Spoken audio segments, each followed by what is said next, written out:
Hello po mga kababayan, si Dante Maravillas. May announcement yung ating Pangulong Bongbong Marcos in relation sa nangyari pong kaguluhan sa Senado. Putukan kanina po sa Senado na una ng sinasabi mga tauhan ng NBI. Kaya lang, kinausap na ng media, pati ni Senator Cayetano, si Director Matibag. Nagdi-deny si Matibag kasi daw may usapan na sila ni Cayetano na hindi sila magsiserve ng warrant of arrest kay Bato de la Rosa. Pero ang makaduda kung bakit immediately isinisisi sa NBI, yung NBI nasa isang seminar po, 3-day seminar sa isang hotel dyan sa Maynila. So kaduda-duda itong nangyayari mga kababayan sa Senado. Baka ito ay stage para po bigyan ng pagkakataon na makatakas si Bato de la Rosa at saka yung impeachment case, articles of impeachment mga kababayan na i-transmit na sa Senado. Baka isa siyang plot para hindi po matuloy ang trial. Ginugulo ngayon ang Senado. Lalo't si Amy Marcos, ang mga statement po, makaduda, under siege na niya kami dito sa Senado. So yun mga kababayan na nangyari ngayon.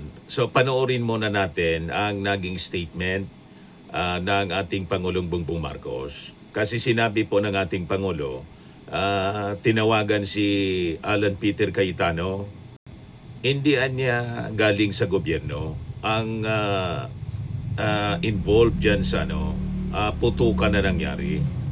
So kung ganon, sino? So pakinggan muna natin ang naging pahayag ng ating Pangulong Bongbong Marcos. Magandang gabi po mga minamahal kong kababayan.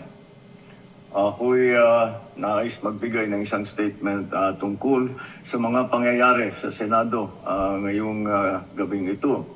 Mga 2 oras kalahati ko na minomonitor ang sitwasyon. At nung una kong nabalitaan na nagputukan, ay ang una kong tinawagan ay si Sec. John Vic Remulla ng DILG. At tinanong ko, magpa-report ka sa mga pulis na nandun na kung may nangyari, kung meron silang ginawa. At tapos ang sunod na tawag ko naman ay sa NBI. At tinanong ko sa mga NBI at kay Director Matibag, kayo ba ay pumasok sa Senado? Sabi niya, wala kang instruction. Ang sabi sa akin, wala kang instruction, sir. Kaya ba't namin gagawin yun? Kaya masasabi ko sa ating mga kababayan, yung nakikita po ninyo na naka-uniforme sa loob, sa mga sa news, ang mga naka-uniforme doon, 2 klase. Yung PNP, police, na naka-duty sa Senado. Nandoon sila para bantayan ng Senado, para mag-crowd control, para mag-secure ang Senado. Yung isa pang may hawak na naka-uniforme ay yung Marines, may Marine Detachment na nandun talaga sa Senado, tiga doon sila. Ang trabaho din nila is secure ang Senado at magbigay ng yung nakikita ninyong honor guard. Yan lang ang sundalo o pulis na nasa loob, tiga doon ang nandun. Yung isa pang nakita ninyong grupo na kasibilyan at may hawak na mga mahaba, mga kusayon, yun naman sa Sergeant at Arms ng Senado. So lahat ng nakikita ninyong naka-uniforme o naka-armado ay nandun, ay tiga doon. Nandun sila talaga, doon sila nag-duty. At isa pa ay nais kong maibida sa inyong lahat, wala pong instruction kahit na kanino na hulihin si Senator Bato. At ang nangyari, ang NBI, sinabihan ko nung lumabas yung resolution ng Supreme Court, mga 4:00 yung kaninang hapon, ay sinabi ko, umalis na kayo dyan. Nag-comply naman sila. Kaya nung kausap ko si Director Matibag, sabi niya walang NBI doon, nandito lahat kami sa opisina. At ayun po, ay dahil kung mapaalam na sa lahat ng ating mga kababayan, itong pangyayari na ito, ay tayo maging kalma lang po. Nakausap ko na si Senate President Alan Cayetano at nag-agree kami. We agree that the thing to do now is to tell our people all to calm down. And we will get to the bottom of this. Alamin natin kung sino ang gumawa nitong gulo na ito. Ito ba ay talagang nagka-inkwentro lang o ito ba ay may kasama sa mga distab o nagsusimula ng gulo? Kailangan po natin malaman yan. Kaya mag-iimbestiga sabay ang Senado at saka ang PNP tungkol dito. Masasabi ko lang at para hindi po mag-alala ang taong bayan, hindi po gobyerno ang gumawa nito. Walang pumasok na tigalabas na sundalo, na militar, na NBI sa Senado. Hindi po natin alam kung sino yon na sumubok na pumasok at saka dahil doon ay nagkaputukan. Aalamin po natin. At kinukuha po natin, kinukulikta natin ngayon lahat ng ebidensya na nandiyan. Maraming salamat po. Kalma lang po. Asahan ninyo yung gobyerno po ninyo. Hindi gagawin ito.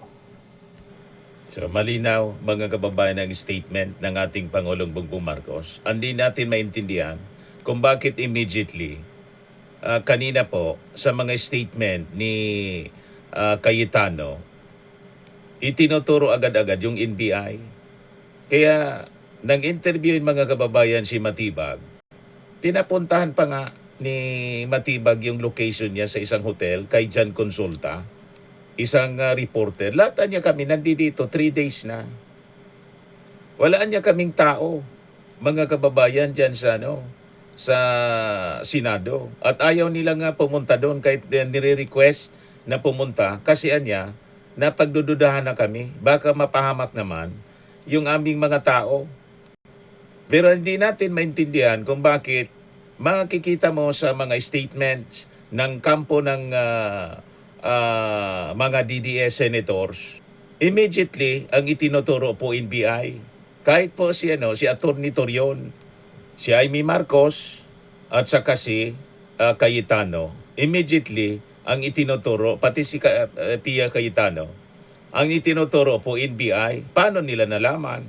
Ito yung mga naunang statement ni Cayetano, mga kababayan. Senator Loren at si Senator Pia finally got in touch with the NBI director. So they're here, they're here in the room. We have to turn off the lights dahil may putukan na nangyayari. Si Senator Pia and si Senator Loren called the NBI director. He said wala daw sila dito dahil pinaalis daw nila dito. So he said, please find out what's happening kasi nagpuputukan. Sabi niya, walang magagawa kasi pinaalis. And then he started saying, huwag kami magtaas ng boses. What will you do, Director, kung may putukan na at lahat ng staff mo at yung mga usaan mo naka-vest na lahat and hindi malaman mangyayari? What would you do? Hindi ba dapat ang sagot mo, ma'am, sir, I'll go there, I'll make sure you'll help? That's what I was expecting him to say. When Senator Lauren was talking to him very calmly, I said, what are you gonna do about this? Pinuputukan Parang kami may dito. drama talaga Sabi po. niya, di kami makalapit, pinalis niyo kami dyan. Sabi ko, well, then do your job. Make us safe. This is not good. Ma'am, huwag mo ako sigawan. Yun lang ba masasabi mo sa akin? Pinuputukan kami, sasabihin mo sa akin, huwag kitang sigawan. Sumisigaw ako dahil mataas ang emotion. So I'll give everyone context. 4 senators got tips 30 minutes ago while we were talking na umalis na dito kasi may mangyayari. So yung isa kapwa senador, yung iba kung sino-sino nagsabi. So the emotions are high here because bakit kami paalisin? We're waiting for the articles of impeachment and we're having a meeting. Nasabi lang dadating na. So again, kung sino nakikinig from the government, this is the Senate of the Philippines. We are allegedly under attack. The Sergeant of Arms has confirmed na may putukan na dito. So please, kung sinong nanonood, sinong nakikinig, we expect yung tawagan namin would understand the emotions here and will say we'll do something about it. No? So the rest, mga nasa Senate, turn off the lights, Stay low. Kung may active shooters, follow the protocols. Ay, pakinggan ninyo si Amy Marcos kung paano magdrama. Ayan o. Ayan o. Ala, pumapasok na silang lahat. Ano ba yan? Bakit nagkakaputukan dito sa Senado? Hindi na ito normal. Ano ba naman to? Talaga bang dadakipin na kami lahat? Bakit Kita kami ninyo? pinagbabaril Pasubra. dito sa labas habang Dadakipin nasa loob? daw silang Kaya lahat. habang nagkukopo. Bakit naman gano'n ang statement niya na dadakipin silang lahat? Kung baga may dadakipin, si Bato man lang. Laging may pasobra po si Amy Marcos. Kaya nakakaduda ang drama. Ito yung live stream ni Attorney Israelito Torion, abogado ni Bato. Sinasabi dito na NBI. Slide pa. Ayan, may flashlight pa niya. NBI pa. Binabanggit niya NBI. May NBI niya, oh.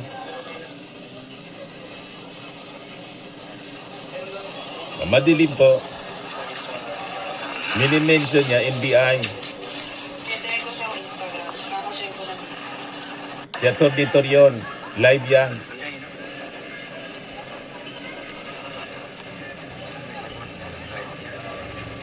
So makaduda mga kababayan na immediately ina-accuse yung NBI. Sabi ni Director Matibag, lahat niya kami nandito sa hotel. May seminar kami dito, buong Pilipinas. 3-day seminar. Wala kami anyang ahente dyan. So anyway, mga kababayan, tingnan natin yung mga developments ng dramang ito. Malamang tama yung sabi ng ating Pangulo na this could be an attempt to destabilize the Marcos administration at yung Senado kasi trinasmit na po yung impeachment complaint, yung articles of impeachment trinasmit na kanina. So baka ito, mga kababayan, parte ng destabilization para hindi matuloy yung trial, impeachment trial, at saka mga kababayan, mabigyan ng pagkakataon na makatakas si Bato kasi may warrant of arrest mula sa ICC. So, abangan na lang natin po yung mga developments.